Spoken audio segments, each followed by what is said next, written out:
ang nag-deliver papunta sa bahay nila Pangulong Bongbong Marcos at Speaker Martin Romualdez mag-insert o magpasok ng 100 billion worth of projects sa BICAM. Sana po ay hindi nila ako mapatay bago ko mailabas ang lahat. Ginawa ko lang ang utos sa akin, pero ngayon, handa na akong harapin ang lahat. Ginagamit ng administrasyon ang buong resources ng bansa para tumahimik ako. That he will shoot me if I will talk. Gagamitin ako bilang panakipbutas sa kanilang kampanya laban sa korupsyon. Hindi na ako mananahimik, ilalabas ko ang lahat ng katotohanan. May resibo, may ebidensya, at may pangalan. Kaya ngayon ay hinahamon ko si Ombudsman Remulla kung seryoso talaga siya sa mga sinasabi niya sa kanyang press release na idadamay niya pati si Martin Romualdez kung magbibigay ako ng ebidensya. Patunayan niya ngayon ang pronouncement niya. Imbestigahan niya ang fraternity Brad at ang kanyang kaibigan na si Speaker Martin Romualdez kung talagang tutupad siya sa tungkulin niya. Imbestigahan din niya si President Bongbong Marcos.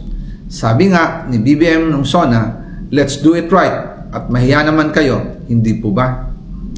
Nananawagan din po ako sa Senado na imbestigahan ang 100 billion insertion ni Presidente. Alam ko po na hindi gagawin ni Ombudsman Remulla ang hamon ko. Pero magaling ang Senado sa investigasyon at ako ay naniniwala na dahil sa kanila, lalabas ang katotohanan. Yung pong listahan ng mga projects, ilalabas ko din kasama ng video na ito. Dahil dito, mas lalong darami ang ipa-file na kaso sa akin.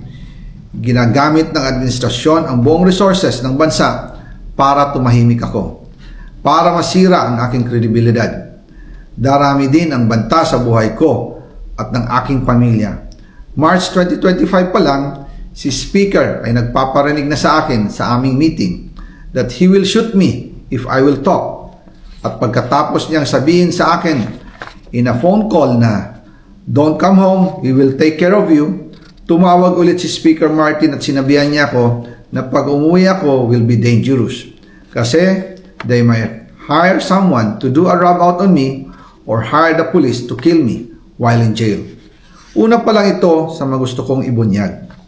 Marami pa akong dadalhin sa liwanag.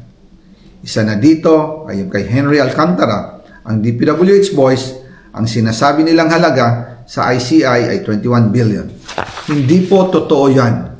Ang totoong numero ay 56 billion pesos at yung pong halaga na yan ay kay Pangulong Bongbong Marcos at Martin Romualdez na punta lahat.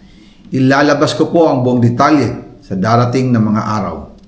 Kaunting pasensya pa po. Sana po ay hindi nila ako mapatay bago ko mailabas ang lahat. Sa inyong lahat sa Pilipinas, lalong-lalo na sa aking pamilya, taos-puso akong humihingi ng paumanhin. Ginawa ko lang ang utos sa akin, pero ngayon, handa na akong harapin ang lahat. Uulitin ko po, yung pong pera, wala pong napunta sa akin. Dumaan lang po ang pera sa akin para i-deliver kay Speaker Martin Romualdez at Pangulong Marcos. Salamat sa inyong pag-unawa.